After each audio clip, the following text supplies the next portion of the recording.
नमस्ते मेरे प्यारे भाइयों और बहनों, आप सभी का हमारे YouTube चैनल पर स्वागत है। दोस्तों, मेरा नाम है कृष्णा दहिया। आज मैं आपके लिए हिंदी मोटिवेशनल कहानी लेकर आई हूँ, एक दुखी लड़का। एक बार की बात है, एक लड़का एक बुजुर्ग बाबा के पास जाता है। वह लड़का अपनी ज़िंदगी में बहुत परेशान था। घर की सारी जिम्मेदारियां उसी पर थी और इसी वजह से वह अपने आप को भी ज़्यादा टाइम नहीं दे पाता था और बस दिन रात काम किया करता था। वो उसके दोस्तों और उसकी फैमिली वालों को भी टाइम नहीं दे पा रहा था।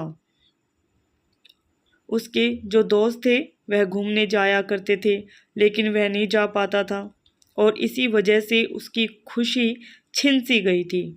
उसे भी नहीं पता था कि वह लास्ट टाइम कब दिल से खुश हुआ था, क्योंकि वह काम में बहुत उलझ सा गया था और उसकी मेंटल हेल्थ खराब हो रही थी।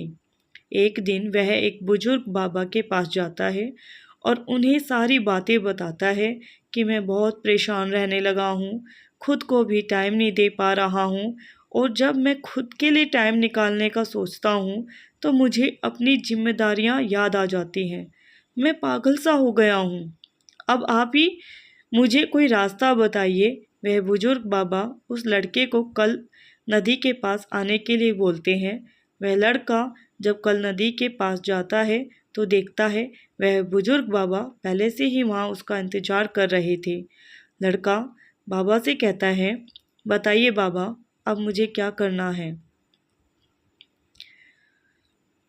तो बुजुर्ग बाबा उस लड़के से कहते हैं कि बताता हूँ, लेकिन पहले हमें नदी के उस साइड में जाना है। मतलब नदी के उस किनारे पर जाने के बाद मैं तुम्हें बताऊंगा कि तुम्हें क्या करना चाहिए।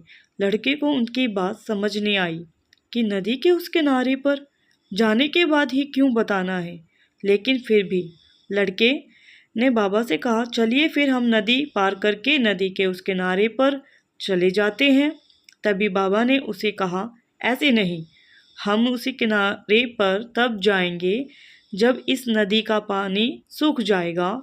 जब इस नदी की ज़मीन दिखनी शुरू हो जाएगी तब हम इस नदी में चलते हुए नदी को पार करके उस साइड में जाएंगे।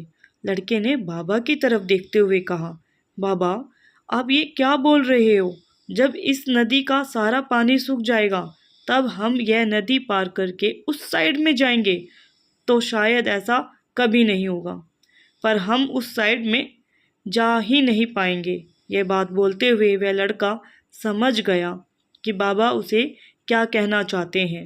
बाबा ने उसकी तरफ देखा और मुस्कुराते हुए कहा, यही चीज़ मैं तुम्हें समझाना चाहता हूँ कि तुम भी अपनी ज़िंदगी में यही सोच रहे हो कि जब मेरी सारी जिम्मेदारियाँ ख़त्म हो जाएंगी तब मैं अपनी ज़िंदगी में इंजॉय करूँगा, तब अपने आप को टाइम दूँगा, तब मैं मज़े करूँगा। तो ऐसा कभी नहीं हो सकता, क्योंकि जिम्मेदारियाँ कभी भी ख़त्म नहीं हो सकती। अब वह लड़का क्लियर तरीके से समझ गया था कि चाहे अमीर आदमी हो या गरीब, सबके ऊपर कुछ ना कुछ जिम्मेदारियां हैं और वह उन्हीं जिम्मेदारियों में कुछ टाइम निकाल कर एंजॉय कर लेते हैं और इसे ही ज़िंदगी कहते हैं।